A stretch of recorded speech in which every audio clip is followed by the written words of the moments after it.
अल्हम्दुलिल्लाहि रब्बिल आलमीन वस्सलातु वस्सलामु अला सय्यिदिल मुरसलीन अम्मा बाद अऊज़ु बिल्लाहि मिनश शैतानिर रजीम बिस्मिल्लाहिर रहमानिर रहीम। अस्सलाम वालेकुम व्यूअर्स, आज हम 9th क्लास की फ़िज़िक्स का पहला चैप्टर जो हम डिस्कस कर रहे हैं, हम मेजरिंग इंस्ट्रूमेंट्स को व्यूअर्स डिस्कस कर रहे हैं। आज हम नेक्स्ट अपने टॉपिक को डिस्कस करेंगे। नेक्स्ट इंस्ट्रूमेंट को वो है स्टॉप वॉच और मेजरिंग सिलेंडर को डिस्कस करेंगे। सबसे पहले हम स्टॉप वॉच को डिस्कस करते हैं। बेसिकली व्यूअर्स, आपने स्टॉप वॉच प्ले ग्राउंड्स में अंपायर्स के हाथ में देखी होगी। अंपायर्स इसका ज़्यादातर जो इस्तेमाल करते हैं वो प्ले ग्राउंड्स में करते हैं कि गेम का टाइम बाकी है या ख़त्म हो गया। आपको पिक्चर में भी नज़र आ रहा होगा। और बेसिकली व्यूअर्स, जब हम रनिंग करते हैं तो जहाँ से रनिंग स्टार्ट करते हैं और जहाँ पे एंड करते हैं, तो अपनी रनिंग का टाइम मालूम करने के लिए भी हम स्टॉप वॉच का इस्तेमाल करते हैं। बेसिकली ये दो तरह की होती है। एक मैकेनिकल स्टॉप वॉच होती है, आपको पिक्चर में नज़र आ रहा है, और एक डिजिटल स्टॉप वॉच होती है। ठीक है व्यूअर्स। और बेसिकली स्टॉप वॉच जो है ये किसी भी इवेंट का टाइम मालूम करने के लिए इस्तेमाल की जाती है। तो लिहाजा हम ये कह सकते हैं कि स्टॉप वॉच की डेफिनेशन हम इस तरह लिख सकते हैं, it is used to measure the time interval of an event. Okay viewers. अब टाइप ऑफ स्टॉप वॉच में जैसा कि आपको बता चुका हूँ, दो तरह की होती है, एक मैकेनिकल स्टॉप वॉच और एक digital stop watch. Digital stopwatch जो है वो ज़्यादा जो प्रिसाइज होती है, ज़्यादा उसमें एक्यूरेसी ज़्यादा होती है, क्योंकि इसका जो लीस्ट काउंट है वो ज़्यादा है। मैकेनिकल स्टॉप वॉच को जो लीस्ट काउंट है वो 0.1 सेकंड तक है। ठीक है, ये 0.1 सेकंड तक कम से कम इसमें आप पैमाइश कर सकते हैं, मेजरमेंट हो सकती है। डिजिटल स्टॉप वॉच में क्या होता है, उसका लीस्ट काउंट जो होता है वो 0.01 सेकंड तक होता है। ठीक हो गया व्यूअर्स। मैकेनिकल स्टॉप वॉच में जैसा कि आपको पिक्चर में भी नज़र आ रहा है, इसमें बेसिकली एक नीडल होती है, एक पॉइंटर होता है, वो आगे मूव करता है। ठीक हो गया व्यूअर्स। डिजिटल स्टॉप वॉच में नंबर्स होते हैं। ठीक है। अब बेसिकली अगर हम इसका यूज़ देखें, how to use mechanical stop watch, तो बेसिकली इसमें एक आपको पिक्चर में भी नज़र आ रहा है, इस मैकेनिकल स्टॉप वॉच के ऊपर एक नॉब होती है। ठीक है, एक बटन सा होता है, उसको फर्स्ट प्रेस किया जाए, पहली बार जब हम प्रेस करते हैं तो वो स्टॉप वॉच स्टार्ट हो जाती है। उसी बटन को जब दोबारा प्रेस किया जाता है तो वो स्टॉप हो जाती है। ठीक है, फिर जब तीसरी बार उसी बटन को प्रेस किया जाता है तो वो दोबारा 0 पे आ जाती है, रीसेट हो जाती है। ठीक है, ये चीज़ मैंने यहाँ पे लिखी है। फर्स्ट प्रेस पे स्टार्ट होती है, सेकंड प्रेस पे स्टॉप होती है, और थर्ड प्रेस पे रीसेट टू 0, यानी वो दोबारा 0 पे चली जाती है। अब व्यूअर्स, जो डिजिटल स्टॉप वॉच है उसका क्या फंक्शन है? Digital stopwatch have start और stop button and reset button. Basically viewers, digital stopwatch जो होती है उसमें कुछ स्टॉप वॉच में 3 बटन होते हैं, कुछ में 2 बटन होते हैं। ठीक है, तो बेसिकली डिजिटल स्टॉप वॉच में एक बटन को जब आप दबाते हैं तो आपकी जो स्टॉप वॉच है वो स्टार्ट हो जाती है। उसी बटन को जब आप दोबारा प्रेस करते हैं तो वहाँ पे आपका टाइम जो है वो रुक जाता है।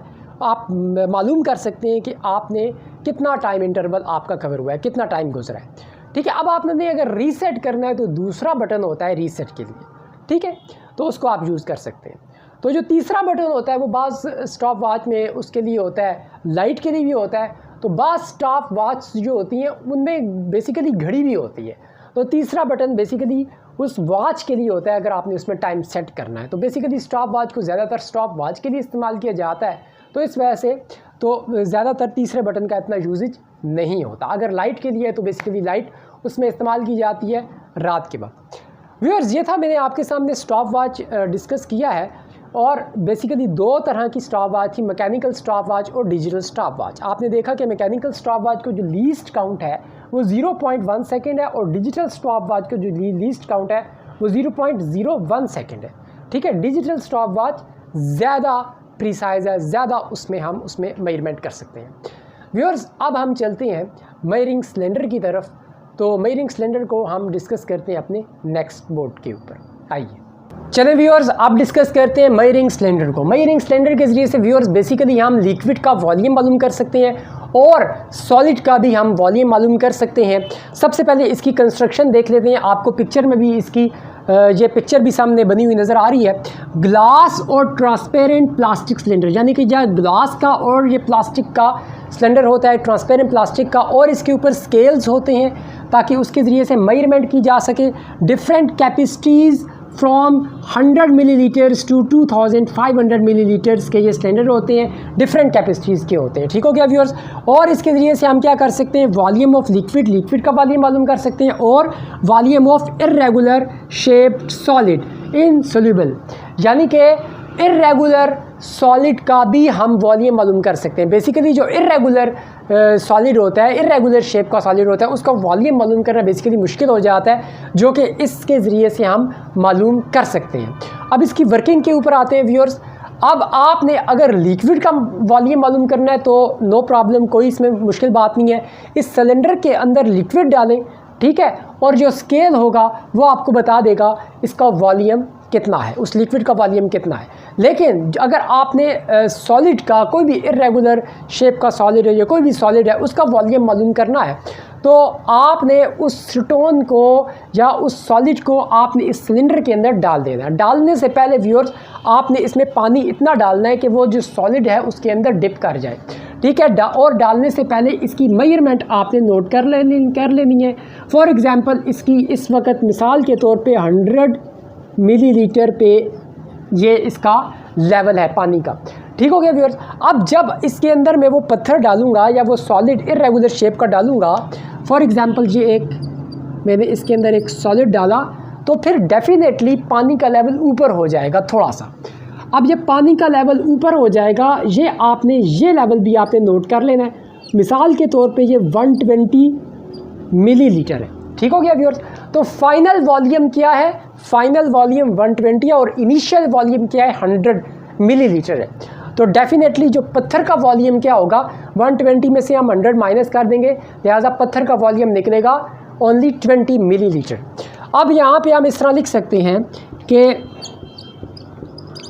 Volume of solid is equal to, यानी final volume minus initial volume.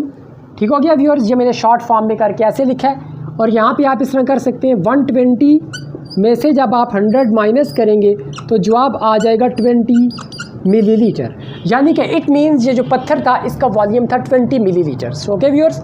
तो ये बेसिकली हम आसानी से जो मेजरिंग सिलेंडर है इसकी मदद से जो ज़्यादातर इर्रेगुलर शेप के सॉलिड्स होते हैं उसका वॉल्यूम इसी तरीके से मोस्टली मेजर किया जाता है, और लिक्विड का भी वॉल्यूम हम मेजर कर सकते हैं। उम्मीद है व्यूअर्स आज का लेक्चर आपको समझ आ गया होगा। सबसे पहले हमने स्टॉप वॉच को डिस्कस किया, फिर मेजरिंग सिलेंडर को डिस्कस किया, क्योंकि इसका ताल्लुक भी मेजरिंग इंस्ट्रूमेंट के साथ था, तो इस वजह से मेजरिंग सिलेंडर को भी आपके सामने डिस्कस कर दिया है, और साथ साथ ये आप इसकी पिक्चर भी देख सकते हैं।